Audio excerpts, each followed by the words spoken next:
हे अर्जुन, अब मैं तुम्हें मनुष्य के मन को काबू में कैसे लाते हैं उसके बारे में बताता हूँ, जो तुम्हारे लिए और हर उस व्यक्ति के लिए महत्वपूर्ण है जो अपने मन को वश में करना चाहता है। इसलिए तुम इसे अपने हित के लिए ध्यान से सुनो। ये अर्जुन, मानवीय मन को दो तरीके से अपने वश में कर सकते हैं। पहला तरीका है अभ्यास से और दूसरा तरीका है वैराग्य से। इन दोनों के तरीकों से ही तुम अपने मन को वश में कर सकते हो। अब इन दोनों तरीकों के बारे में तुम्हें विस्तार से बताता हूँ। दोस्तों, अभ्यास का अर्थ है निरंतर अभ्यास, यानी अपने मन को एक काम पर लगा दो। वह वहाँ से भागेगा, उसे फिर से पकड़ कर लाओ, फिर से उसे वहाँ से उसे फिर से भागेगा तो फिर से पकड़ो। ऐसा बार बार करना पड़ता है। फिर कहीं जाकर हमारे वश में आता है यह मन। इसे ही अभ्यास कहते हैं। दोनों अभ्यासों में आप भगवान के पवित्र नाम का उच्चारण भी कर सकते हैं, जिसे मैं हर रोज करता हूँ, क्योंकि भगवान के नाम जप के हमारा मन तारता है।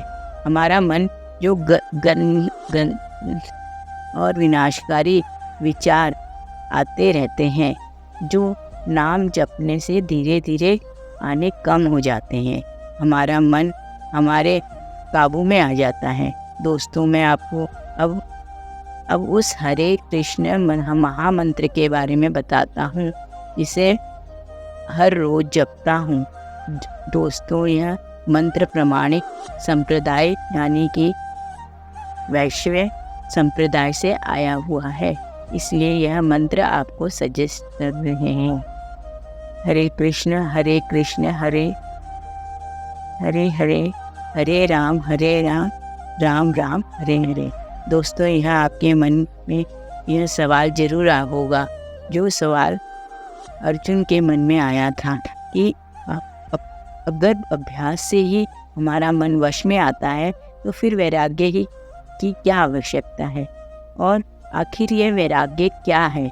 जो इसका जवाब देते हुए भगवान श्री कृष्ण कहते हैं, ये अर्जुन, वैराग्य की आवश्यकता इसलिए है क्योंकि एक बार मन का जब ठीक रास्ते पर आ जाने से के बाद हमारा मन फिर से उल्टे रास्ते पर न चला जाए, इसके लिए वैराग्य की आवश्यकता है। क्योंकि इंद्रियों में विषय मानव मन में सदा उल्टे रास्ते पर आकर्षित करते रहते हैं, यानी कि काम की तृष्णा, भोग विलास, मोह आदि इत्यादि चीजें मानवीय मन को फिर से अपनी ओर खींच लेती हैं। इसलिए हमारे मन को यह समझना बहुत जरूरी है कि यह सारे विषय यानी कि काम की तृष्णा, भोग विलास, मोह आदि इत्यादि, इन सब चीज़ें मिथ्या है, मोह का भ्रम है। और जब हमारा मन इस सत्य को अच्छे से समझ लेगा तो इसे इन सभी विषयों से मोह नहीं करे रहेगा, बल्कि उससे वैराग्य हो जाएगा, और इसे ही वैराग्य कहते हैं। दोस्तों, अगर आप भी इन दोनों तरीकों से अपने जीवन में अपना लेते हैं तो आप भी अर्जुन की तरह अपने मन को वश में कर सकते हैं। दोस्तों, इस गीता ज्ञान का इसी से आपको अंदाज़ा हो जाएगा कि हम गीता का सार क्यों हमें पढ़ना चाहिए।